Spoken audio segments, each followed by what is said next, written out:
மாணவர்கள் அனைவருக்கும் என் அன்பார்ந்த வணக்கத்தை தெரிவித்துக் கொள்கிறேன். அன்பார்ந்த மாணவர்களே, இன்றைக்கி நம்ம பார்க்க போகிறது என்ன அப்படின்னா, கடைசல் இயந்திரத்தில் பனிப்பொருளுக்கு வெட்டும் வேகம் மற்றும் ஊட்டம் மற்றும் வெட்டும் ஆழம் எவ்வாறு கொடுக்கப்படுகின்றது என்பதை பற்றி தான் நம்ம இந்த வகுப்பில் பார்க்க இருக்கிறோம். அதில் நாம் முதலாவதாக பார்க்க இருப்பது வெட்டும் வேகம். இந்த வெட்டும் வேகம் பார்த்தீங்க அப்படின்னா ஆங்கிலத்தில் கட்டிங் ஸ்பீட் என அழைக்கப்படுகிறது. இந்த வெட்டும் வேகத்தில் நம்ம ஃபஸ்ட்டு வேகம் அப்படின்னா என்ன அப்படின்றத தெரிஞ்சுக்க போகிறோம். இப்போ பொதுவாக வேகம் அப்படின்னாலே எல்லா பேருக்கும் தெரியும். இப்போ ஒரு பொருளை எடுத்துக்கிட்டோம் அப்படின்னா அந்த பொருள் வந்து பார்த்திங்க அப்படின்னா ஒரு நிமிட நேரத்தில் கடக்கக்கூடிய தூரத்தை தான் நம்ம என்ன சொல்கிறோம் அப்படின்னா வேகம் அப்படின்றோம்.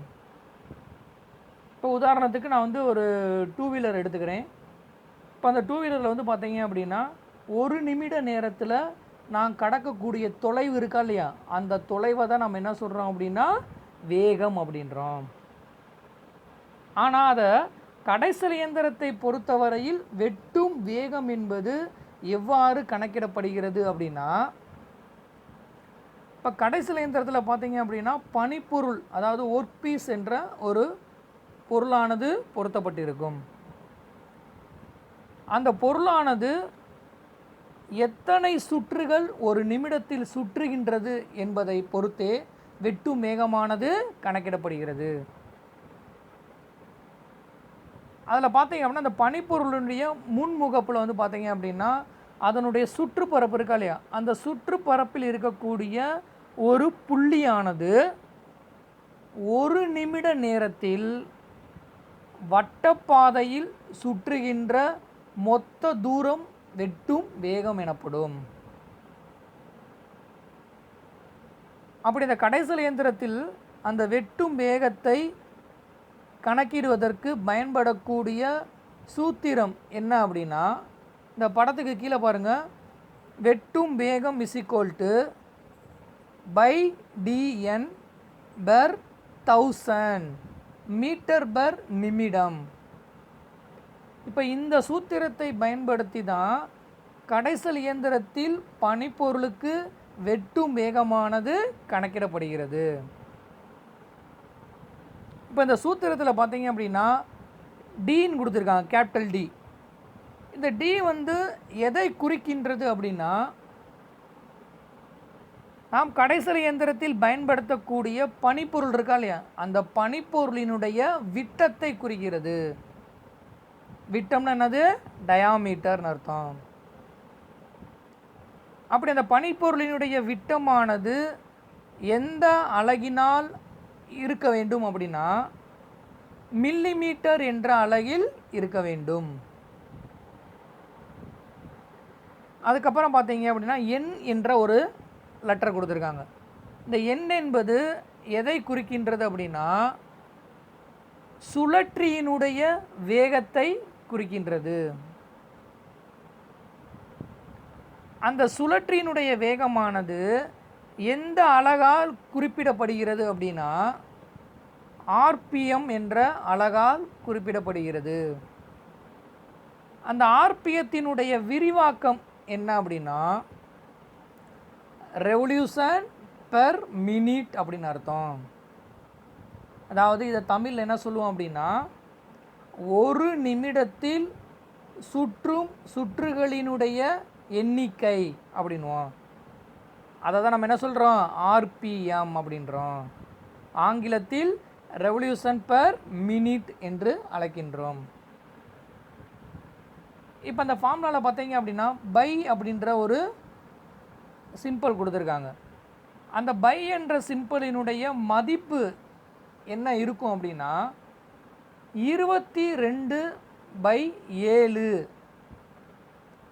இதை பயன்படுத்தலாம், அல்லது 3.14 என்ற மதிப்பை பயன்படுத்தலாம்.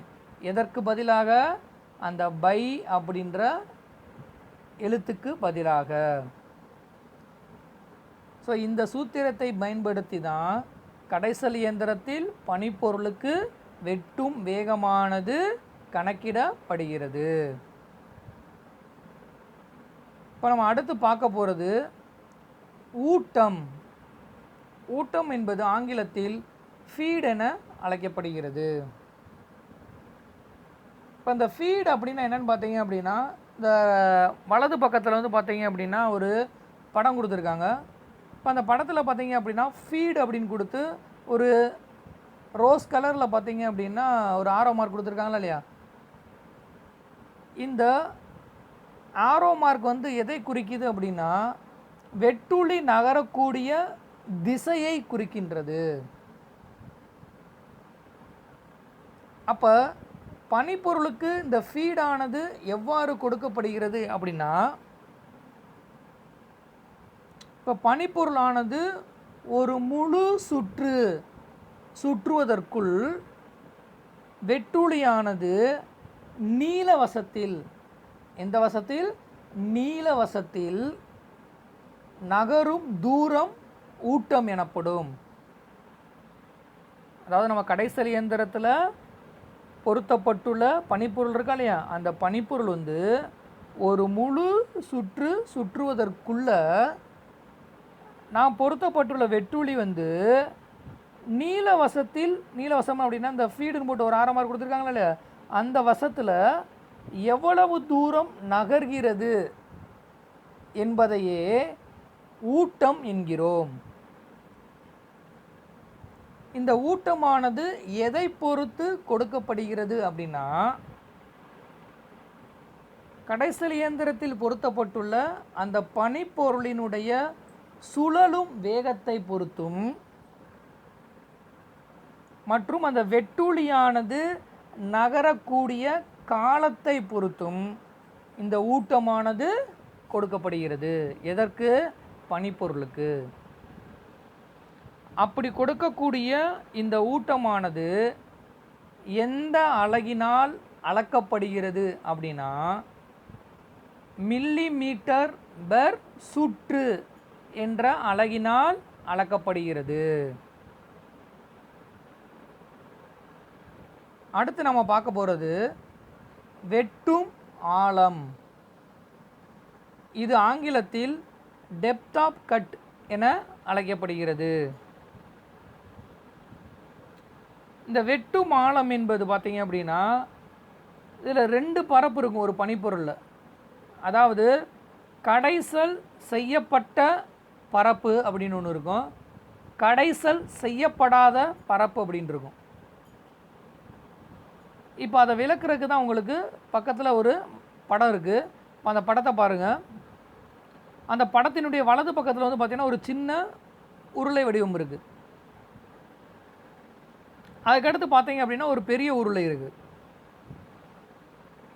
இதில் வந்து பார்த்திங்கன்னா அந்த முதல் இருக்கக்கூடிய அந்த சின்ன உருளை இருக்கா இல்லையா, அதற்கு பேர் என்ன அப்படின்னா கடைசல் செய்யப்பட்ட பரப்பு அப்படின்னு பேர். அதற்கு அடுத்து இருக்கக்கூடிய அந்த பெரிய உருளை இருக்கா இல்லையா, அதற்கு பேர் என்னன்னு பார்த்தீங்க அப்படின்னா கடைசல் செய்யப்படாத பரப்பு அப்படின்னு பேர். இப்போ எதுக்கு இதை சொல்கிறேன் அப்படின்னா இந்த 2 பரப்புகளுக்கும் இடைப்பட்ட தூரம் இருக்கா இல்லையா, அந்த தூரத்தை தான் நம்ம என்ன சொல்கிறோம்? டெப்த் ஆஃப் கட் அப்படின்றோம். இப்போ அந்த படத்தில் கொடுத்துருக்காங்களா இல்லையா, ஒரு 2 ஆரோ மார்க் கொடுத்து டெப்த் ஆஃப் கட்டுன்னு கொடுத்துருக்காங்க பாருங்கள். அப்போ இந்த கீழே ஆரோ மார்க் கொடுத்துருக்காங்க பாருங்கள், அது கடைசல் செய்யப்பட்ட பரப்பு. அந்த மேலே இருக்கக்கூடிய ஆரோ மார்க் குறிக்கக்கூடியது என்னது? கடைசல் செய்யப்படாத பரப்பு. அப்போ இந்த 2 பரப்புகளுக்கும் இடையில் இருக்கக்கூடிய அந்த தூரம் இருக்கா இல்லையா, அந்த தூரத்தை தான் நம்ம என்ன சொல்கிறோம்? டெப்த் ஆஃப் கட்டு. அதை ஷார்ட்டாக என்ன சொல்கிறோம்? டிஓசி அப்படின்றோம். இந்த டெப்த் ஆஃப் கட்டானது ஒரு பனிப்பொருளுக்கு கொடுப்பதற்கு கணக்கிடப்படக்கூடிய சூத்திரம் என்ன அப்படின்னா வெட்டும் ஆழம் d1 மைனஸ் d2 பை 2 அப்படின்னாரு. இந்த சூத்திரத்தை பயன்படுத்தி தான் கடைசல் இயந்திரத்தில் பனிப்பொருளுக்கு வெட்டும் ஆழமானது கணக்கிடப்படுகிறது. இதில் D1 அப்படின்றது எதை குறிக்கும் அப்படின்னா, கடைசல் செய்யப்படாத பனிப்பொருளினுடைய மேற்பரப்பு அல்லது விட்டத்தை குறிக்கும். D2 என்பது கடைசல் செய்யப்பட்ட பனிப்பொருளினுடைய விட்டத்தை குறிக்கும். விட்டம் என்பது ஆங்கிலத்தில் டயாமீட்டர் என்று அழைக்கப்படுகிறது. ஸோ இந்த முறையை பயன்படுத்தி தான் வெட்டும் ஆழமானது கணக்கிடப்படுகிறது. இப்போ வெட்டும் ஆழத்தில் எடுத்துக்கிட்டிங்க அப்படின்னா 2 இருக்குது. என்ன பார்த்தீங்க அப்படின்னா, உட்பக்க கடைசல் வேலைன்னு ஒன்று இருக்கும், அதே போல் வெளிப்பக்க கடைசல் வேலைன்னு ஒன்று இருக்கும். இப்போ இந்த உட்பக்க கடைசல் இயந்திரத்தில் வெட்டும் ஆழம் கொடுக்கும் பொழுது அதனுடைய அளவு குறையுமா கூடுமா? அதே போல் வெளிப்பக்க கடைசல் ஆலை செய்யும் பொழுது அதற்கு வெட்டும் ஆழம் கொடுக்கும் பொழுது அந்த பனிப்பொருளினுடைய அளவு கூடுமா அல்லது குறையுமா என்பதை பற்றி தான் நம்ம இப்போ பார்க்க போகிறோம். அதில் நம்ம ஃபஸ்ட்டு பார்க்க போகிறது என்ன அப்படின்னா, வெளிப்பக்க கடைசல் வேலை. வெளிப்பக்க கடைசல் வேலை அப்படின்னா, பக்கத்தில் படம் பாருங்கள், ஒரு உருளை வடிவமான பனிப்பொருள் இருக்குது. அதனுடைய மேற்பரப்பை கடைசல் வேலை செய்வதற்கு பேர் தான் என்னது? வெளிப்பக்க கடைசல் வேலை செய்யும் முறை. அப்படி வெளிப்பக்க கடைசல் வேலை செய்யும் பொழுது கொடுக்கக்கூடிய வெட்டும் ஆழம் இருக்கா இல்லையா?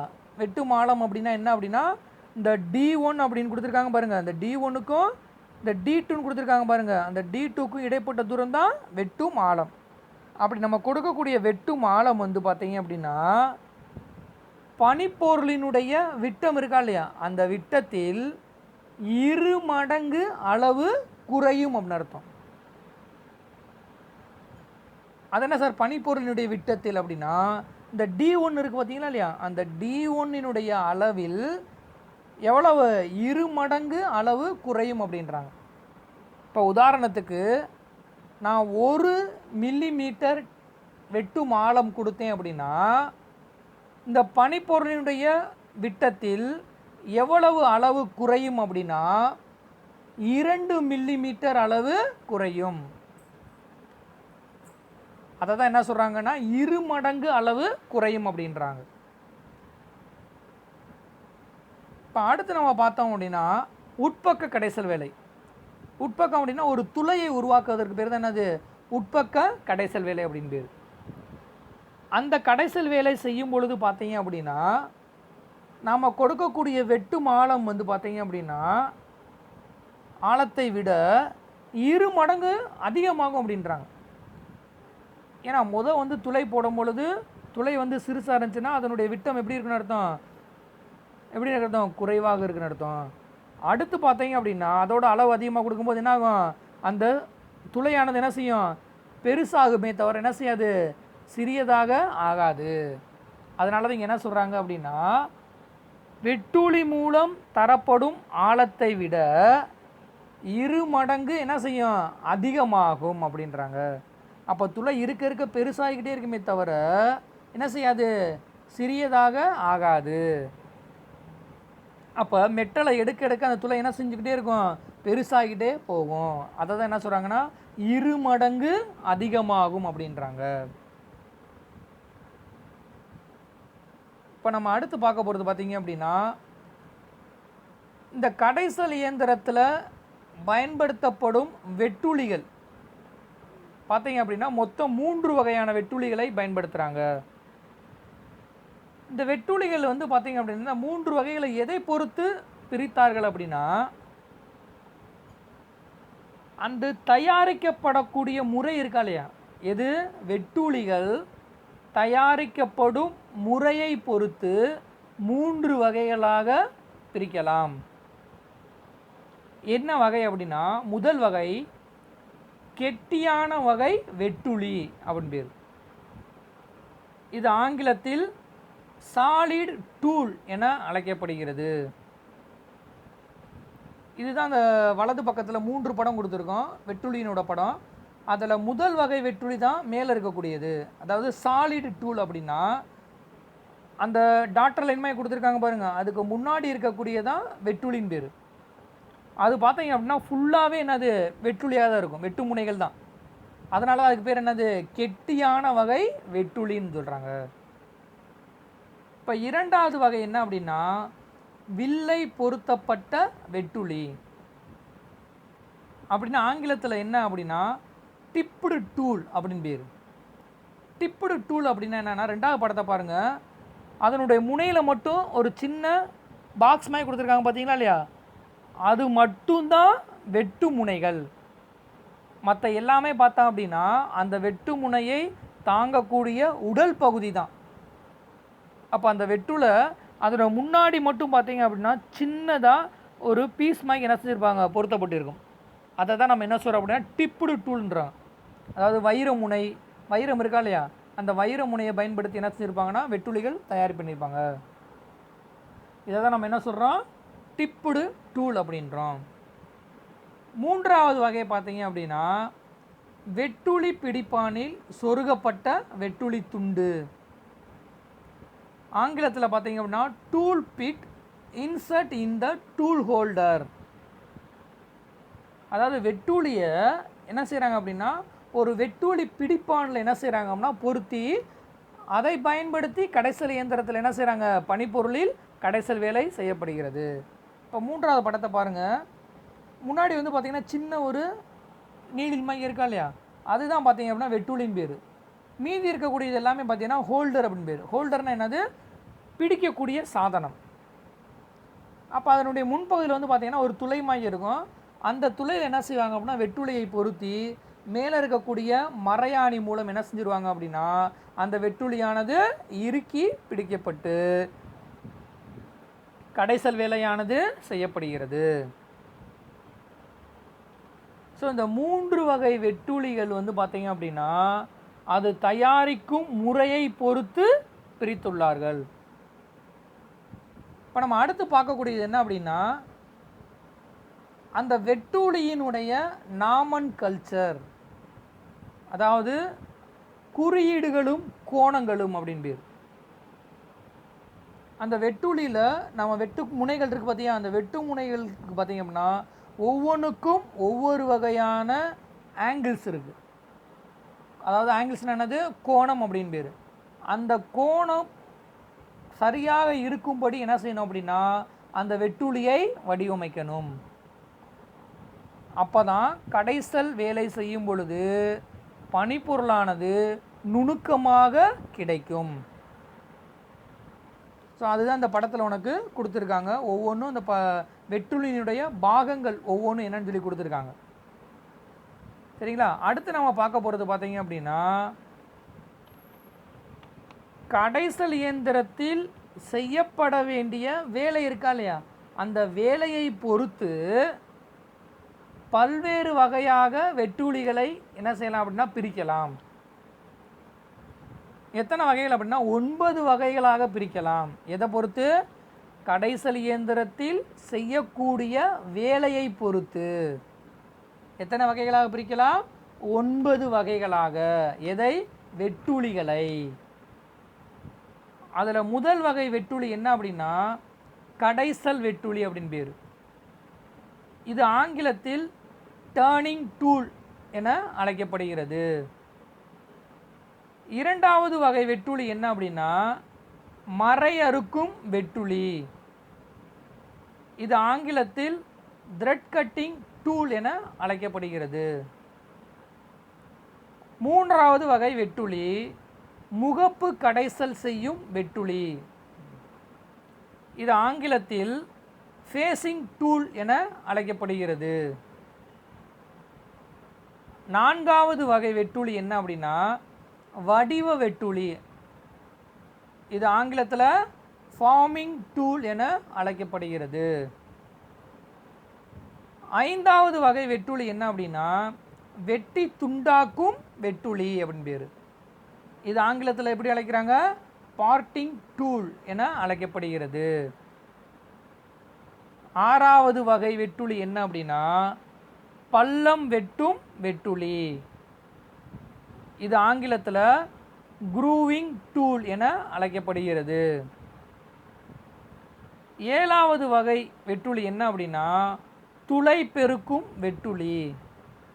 இது ஆங்கிலத்தில் போரிங் டூல் என அழைக்கப்படுகிறது. 8வது வகை வெட்டுளி பார்த்தீங்க அப்படின்னா உள்மறை வெட்டும் வெட்டுளி. அதாவது இது ஆங்கிலத்தில் இன்டர்னல் த்ரெட் கட்டிங் டூல் என அழைக்கப்படுகிறது. கடைசி மற்றும் 9வது வகை வெட்டுளி என்ன அப்படின்னா சொரசொரப்பாக்கும் வெட்டுளி. இது ஆங்கிலத்தில் நர்லிங் டூல் என அழைக்கப்படுகிறது. இந்த 9 வகைகளும் பார்த்தீங்க அப்படின்னா கடைசல் இயந்திரத்தில் செய்யப்படக்கூடிய வேலைகளை பொறுத்து பிரிக்கப்பட்டுள்ளது. அடுத்து நம்ம பார்க்க போகிறது பார்த்தீங்க அப்படின்னா கடைசல் இயந்திரத்தில் ஊட்டம் தரும் முறையை பொறுத்து வெட்டுளிகளை 3 வகைகளாக பிரிக்கலாம். ஊட்டம்னா என்ன படிச்சிருக்கோம்? வெட்டுளி நகரும் தூரம். அதாவது நீல வாக்கில் வெட்டுளி நகரும் தூரம் இருக்கா இல்லையா, அதை தான் ஊட்டம் சொல்லி படித்தோம். அப்படி அந்த ஊட்டம் கொடுக்கும் முறையை பொறுத்து கடைசல் இயந்திரத்தில் வெட்டுளிகளை 3 வகைகளாக பிரிக்கலாம். அதில் முதல் வகை வலக்கை வகை வெட்டுளி அப்படின்னு பேர். அதாவது ஆங்கிலத்தில் ரைட் ஹேண்ட் டூல் என அழைக்கப்படுகிறது. 2வது வகை பார்த்தீங்க அப்படின்னா இடக்கை வகை வெட்டுளி அப்படின்னு பேர். இது ஆங்கிலத்தில் எப்படி அழைக்கலாம் அப்படின்னா லெஃப்ட் ஹேண்ட் டூல் என அழைக்கப்படுகிறது. 3வது வகை பார்த்தீங்க அப்படின்னா வட்ட முனை கொண்ட வெட்டுளி அப்படின்னு பேர். இது ஆங்கிலத்தில் ரவுண்ட் நோஸ் டூல் என அழைக்கப்படுகிறது. இந்த 3 வகைகளும் பார்த்தீங்க அப்படின்னா கடைசல் இயந்திரத்தில் ஊட்டம் தரக்கூடிய முறையை பொறுத்து பிரிக்கப்பட்டுள்ளனர். இப்போ நம்ம அடுத்து பார்க்கக்கூடியது பார்த்தீங்க அப்படின்னா இப்போ டூல் பார்த்தோம். இப்போ வந்து பார்த்தீங்க அப்படின்னா கடைசல் இயந்திரத்தில் செய்யப்படக்கூடிய பல்வேறு வகையான வேலைகள் என்னன்னு பார்க்க போகிறோம். அதாவது இதுக்கு முன்னாடி கடைசல் இயந்திரத்தில் செய்யப்படும் வேலையை பொறுத்து வெட்டுளியினுடைய வகைகள் படித்தோம். எத்தனை வகைகள் படித்தோம்? மொத்தம் 9 வகைகள் படித்தோமா இல்லையா? அந்த ஒவ்வொரு வெட்டுளியை பயன்படுத்தியும் ஒவ்வொரு வேலையானது செய்யப்படுகிறது. அப்போ கடைசல் இயந்திரத்தில் எத்தனை வேலைகள் செய்யலாம்? 9 வகையான வேலைகளானது செய்யப்படுகிறது. என்னென்ன வேலைகள் அப்படின்னா முதல் வேலை முகப்பு கடைசல் செய்தல். அதாவது ஆங்கிலத்தில் ஃபேஸிங் அப்படின்னு பேர். 2வது வேலை என்ன அப்படின்னா கடைசல் செய்தல் அப்படின்னு பேர். இது ஆங்கிலத்தில் டர்னிங் என அழைக்கப்படுகிறது.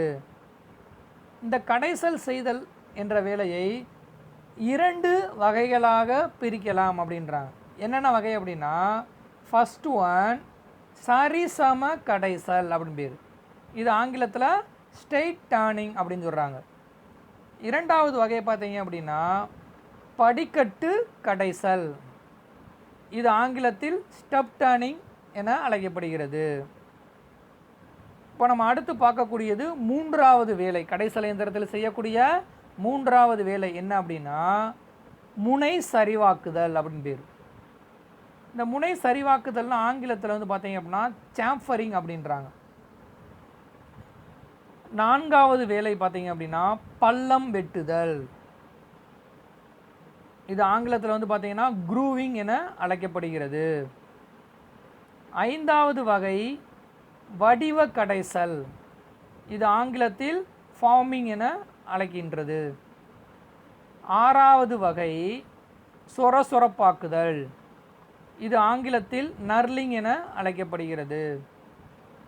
7வது வகை அடிவார பள்ளம் வெட்டுதல் அப்படி பேர். இது ஆங்கிலத்தில் பார்த்தீங்க அப்படின்னா அண்டர் கட்டிங் என அழைக்கப்படுகிறது.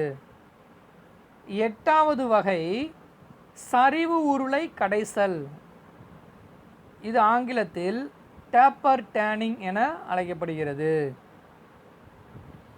9வது வகை மறை வெட்டுதல். இது ஆங்கிலத்தில் த்ரெட் கட்டிங் என அழைக்கப்படுகிறது. அப்போ இந்த 9 வேலைகள் கடைசல் இயந்திரத்தை பயன்படுத்தி செய்யப்படுகின்றது. அப்போ கடைசல் இயந்திரத்தில் இந்த 9 வகை வேலைகள் மட்டும்தான் செய்ய முடியுமா அப்படின்னா இல்லை. இதை தவிர கடைசல் இயந்திரத்தில் மேலும் பிற வேலைகளை நம்ம என்ன செய்ய முடியும். அது என்னென்ன வேலைகள் அப்படின்னா, முதல் வேலை துளையிடுதல். துளையிடுதல் அப்படின்னா என்ன அப்படின்னா ஆங்கிலத்தில் ட்ரில்லிங் என அழைக்கப்படுகிறது. இரண்டாவது வேலை துளை சுரண்டுதல். துளை சுரண்டுதல் ஆங்கிலத்தில் ரீமிங் என அழைக்கப்படுகிறது.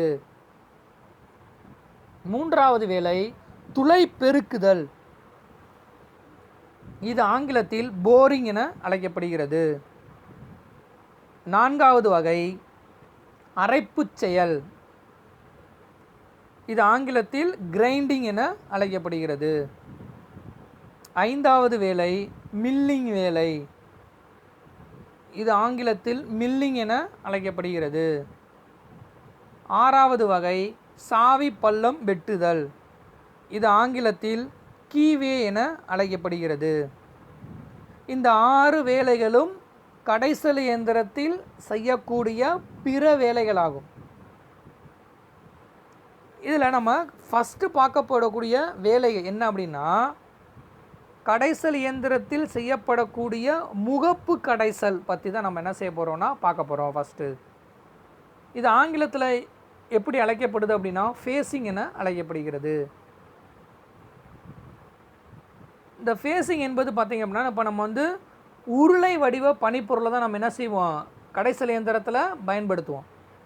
அந்த உருளை வடிவ பனிப்பொருளினுடைய முகப்பு பகுதி இருக்கா இல்லையா, முகப்புன்னு என்ன சொல்லுவோம் அப்படின்னா முன்பகுதி. அந்த முன்பகுதியை என்ன சொல்லுவாங்க, முகப்பு பகுதி அப்படின்வாங்க. அந்த முகப்பு பகுதியில் தட்டையான பரப்பை உருவாக்குவதற்கு பேர் தான் என்னது, முகப்பு கடைசல் அப்படின்னு பேர். ஏன் அப்படின்னா, ஒரு உருளை வடிவ பனிப்பொருளை எடுத்தோன்னா அதனுடைய முகப்பு பகுதி பார்த்தீங்க அப்படின்னா சொர சொரன்னு இருக்கும், அதாவது மேடு பள்ளங்கள் நிறைந்ததாக இருக்கும்.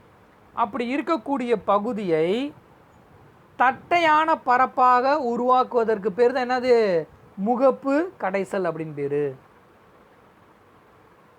இதற்கு வெட்டுளியானது எவ்வாறு நகர்த்தப்பட வேண்டும் அப்படின்னா, பக்கத்தில் படம் கொடுத்துருக்காங்க பாருங்கள், அதில் பனிப்பொருள் கொடுத்துருக்காங்களா இல்லையா, அந்த பனிப்பொருளில் பார்த்தீங்க அப்படின்னா வெட்டுளி பொருத்தப்பட்டிருக்கக்கூடிய பகுதி தான் என்னது, முகப்பு பகுதியின் பேர்.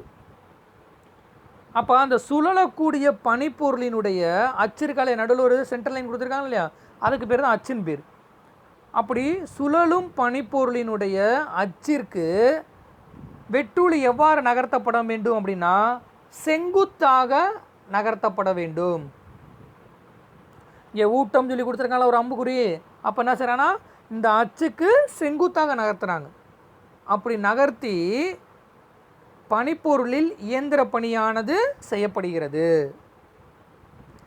என்ன இயந்திர பணி செய்யப்படுகிறது அப்படின்னா முகப்பு கடைசல் என்ற இயந்திர பணியானது செய்யப்படுகிறது. இப்போ அந்த முகப்பு கடைசல் எவ்வாறு கடைசல் இயந்திரத்தில் செய்யப்படுகின்றதை பற்றி தான் நம்ம என்னது ஒரு 3Dயில் படம் கொடுத்துருக்காங்க பாருங்கள், கீழே தெரியும். அந்த வெட்டுளி தொட்டு கொண்டிருக்கக்கூடிய பாகம் இருக்கா இல்லையா, அதை தான் நம்ம என்ன சொல்கிறோம், முகப்பு பகுதின்றோம். ஸோ அந்த முகப்பு பகுதியில் என்ன செய்கிறாங்க, அந்த தட்டையான பரப்பை அது உருவாக்குகின்றது. எப்படி, வெட்டுளியை செங்குத்தாக நகர்த்துவதன் மூலமாக. சரியா, இதை தான் நம்ம என்ன சொல்கிறோம், முகப்பு கடைசல் அப்படின்றோம். இப்போ அடுத்து நம்ம பார்க்க போகிறது என்ன அப்படின்னா சரிசம கடைசல் அப்படின்னு பேர்.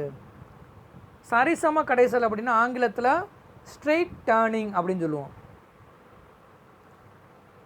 இப்போ இந்த ஸ்ட்ரெயிட் டேர்னிங் அப்படின்னா என்ன அப்படின்னா நேராக அப்படின்னு சொல்லி அர்த்தம். ஸ்ட்ரெயிட் அப்படின்னா அதை தான் என்ன சொல்கிறாங்க தமிழில் சரிசம அப்படின்றாங்க. இதில் பார்த்தீங்க அப்படின்னா படத்தில் பாருங்கள், இது 2 மையங்கள் இருக்குமா, லைவ் சென்டர் டெட் சென்டர் இருக்கா இல்லையா, அந்த 2 மையங்களுக்கு இடையில் பனிப்பொருளானது என்ன செஞ்சுருக்கு, சுழலும்படி பொருத்தப்பட்டிருக்கு. அப்படி சுழலக்கூடிய அந்த கடைசலின் அச்சு இருக்கா இல்லையா, அந்த சென்டர் லைனு, அந்த அச்சிற்கு வெட்டுளி எந்த திசையில் நகர்த்தப்பட வேண்டும் அப்படின்னா இணையாக நகர்த்தப்பட வேண்டும். அப்படி இணையாக நகர்த்தும் பொழுது செய்யப்படக்கூடிய வேலைக்கு பேர் தான் என்ன வேலை? சரிசம கடைசல் அப்படின்னு பேர். ஆனால் இதுக்கு முன்னாடி முகப்பு கடைசல் வெட்டுளி எவ்வாறு நகர்த்தப்பட வேண்டும் சொல்லும்? செங்குத்தாக நகர்த்தணும்னு சொன்னோம். ஆனால் இந்த சரிசம கடைசலில் வெட்டுளி அச்சிற்கு எப்படி நகர்த்தப்படுகிறது? இணையாக நகர்த்தப்படுகின்றது. அப்படி இணையாக நகர்த்தும் பொழுது தேவையான விட்டத்திற்கு உலோகத்தை கடைசல் செய்து நீக்குவதே சரிசம உருளை எனப்படும். இந்த வேலையினுடைய 3D படம் தான் உனக்கு இங்கே வலது பக்கத்தினுடைய கீழ் முனையில் கொடுத்துருக்கோம். சரிங்களா? இதில் வந்து பார்த்தீங்க அப்படின்னா பளபளப்பான பகுதி இருக்கா இல்லையா, அதுதான் வந்து பார்த்தீங்கன்னா கடைசல் செய்யப்பட்ட பரப்பு, அதாவது டேர்னிங், இந்த சரிசம கடைசல் செய்யப்பட்ட பரப்பு அப்படின்னு பேர். ஸோ இந்த முறையில் தான் சரிசம கடைசலானது கடைசல் இயந்திரத்தில் செய்யப்படுகிறது. இப்போ நம்ம அடுத்து பார்க்கக்கூடியது பார்த்தீங்க அப்படின்னா முனை சரிவாக்குதல் அப்படின்னு பேர். முனை சரிவாக்குதல் அப்படின்னா என்னென்னா ஆங்கிலத்தில் சாம்பரிங் அப்படின்று அழைக்கப்படுகிறது. இப்போ உங்களுக்கு படத்தை பார்த்தாலே தெரிஞ்சிருக்கும், அந்த உருளை வடிவ பனிப்பொருளினுடைய முனை இருக்கா இல்லையா, முனையில் வந்து பார்த்தீங்க அப்படின்னா ஒரு சரிவான ஒரு பரப்பை ஏற்படுத்துவதற்கு பேர் என்னது? முனை சரிவாக்குதல் பேர். சரிங்களா? அப்படி எதற்காக இந்த முனை சரிவாக்குதலானது செய்யப்படுகிறது அப்படின்னா மறை வெட்டுதல் வேலை செய்யும் பொழுது அந்த மறையானது எளிதில் நட்டுடன் இணைவதற்கு வசதியாக இந்த முனை சரிவாக்குதல் வேலையானது செய்யப்படுகிறது. இந்த முனை சரிவாக்குதல் வேலையை செய்வதற்கு எந்த வகையான வெட்டுளி பயன்படுத்தப்படுகிறது அப்படின்னா வடிவ வெட்டுளி, அதாவது ஆங்கிலத்தில் ஃபார்மிங் டூல் என அழைக்கப்படக்கூடிய வடிவ வெட்டுளியானது இவ்வேலைக்கு பயன்படுகிறது.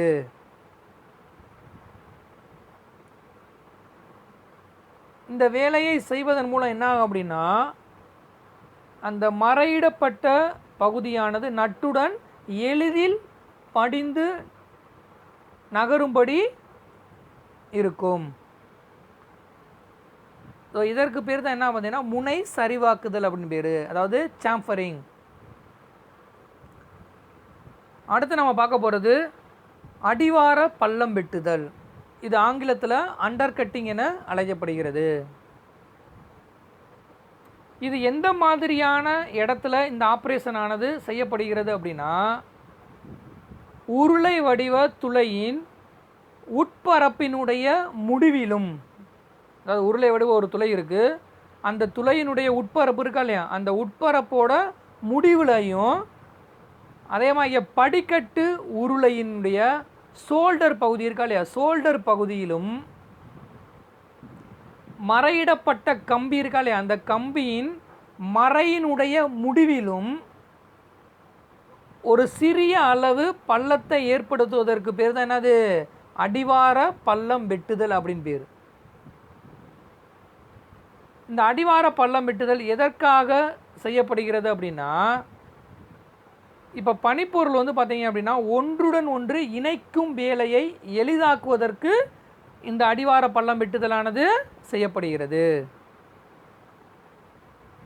இந்த வேலையை செய்வதற்கு எந்த வெட்டுளிகளை பயன்படுத்துகிறாங்க அப்படின்னா போரிங் டூல் மற்றும் வெட்டி துண்டாக்கும் வெட்டுளி, அதாவது பார்ட்டிங் டூல் என்ற 2 வெட்டுளிகளானது இந்த வேலையை செய்வதற்கு பயன்படுத்தப்படுகிறது.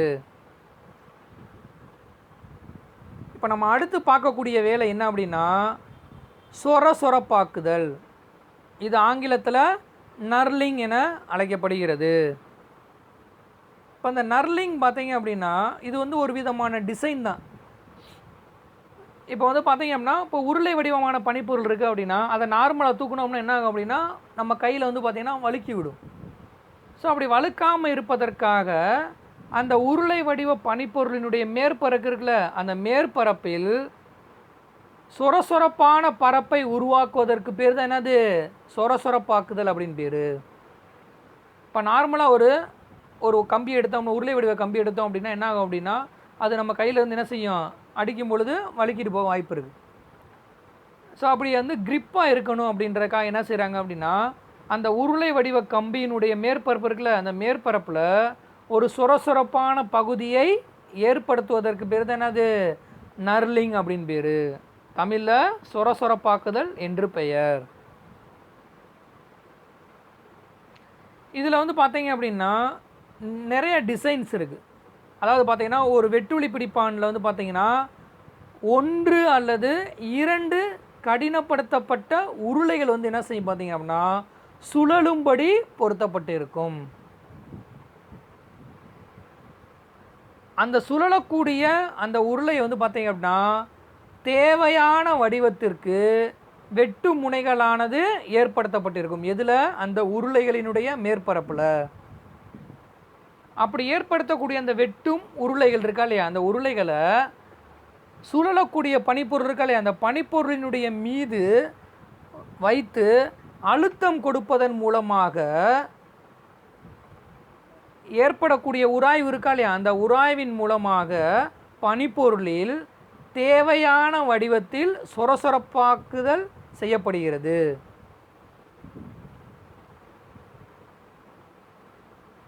இந்த சொரசொரப்பான பரப்பு தேவைப்படும் நீளத்திற்கு வெட்டுளியை எவ்வாறு நகர்த்த வேண்டும் அப்படின்னா அச்சிற்கு இணையாக நகர்த்தி தானியாங்கி ஊட்டம் கொடுக்கலாம். இப்போ பார்த்தீங்க அப்படின்னா இந்த வெட்டுளியினுடைய தரம் வந்து பார்த்தீங்க அப்படின்னா 3 வகைகளில் நம்மளுக்கு இருக்கும். ஒன்று என்ன பார்த்தீங்க அப்படின்னா நுணுக்கமானது, அதாவது ஃபைன் அப்படின்னு சொல்லுவாங்க ஆங்கிலத்தில். ரெண்டாவது வந்து பார்த்தீங்கன்னா நடுத்தரமானது, அதாவது மீடியம். மூன்றாவது கடினமானது, அதாவது ரஃப் அப்படின்வாங்க. இந்த 3 வகை தரங்களில் சொரசொரப்பாக்குதல் வேலையானது செய்யப்படுகிறது. அதே போல் அந்த சொரசொரப்பாக்குதல் இருக்கக்கூடிய அந்த வடிவம் இருக்கா இல்லையா, அந்த வடிவத்தை வந்து நம்ம பார்த்தீங்கன்னா 3 வகைகளில் நம்மளுக்கு கிடைக்குது. என்னென்ன வகை அப்படின்னா, ஒன்று நேரான வடிவங்களில் கிடைக்கும். ரெண்டாவது வந்து பார்த்தீங்க அப்படின்னா சாய்வான வடிவங்களில் அந்த சொரசொரப்பாக்குதல் இருக்கும்.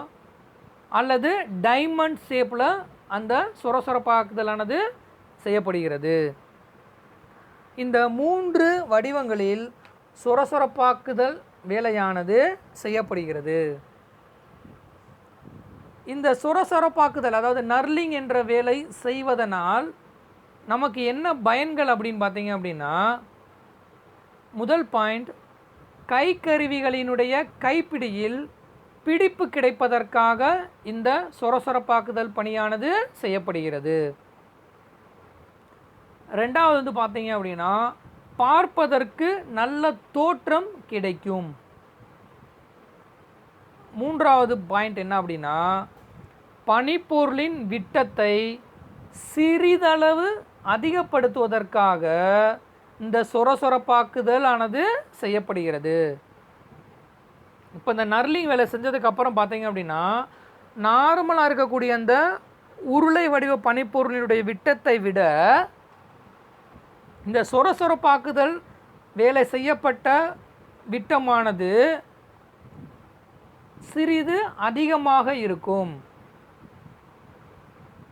ஸோ இதுதான் பார்த்தீங்க அப்படின்னா கடைசல் இயந்திரத்தில் செய்யப்படக்கூடிய வேலைகள் அப்படின்னு பேர். இன்றையோட இந்த கிளாஸ் வந்து பார்த்தீங்கன்னா முடிஞ்சிருச்சு. இதில் ஹோம்ஒர்க் என்ன அப்படின்னா,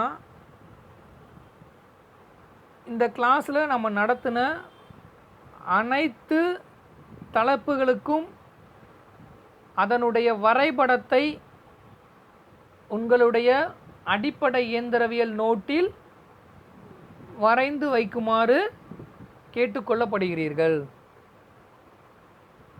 நன்றி.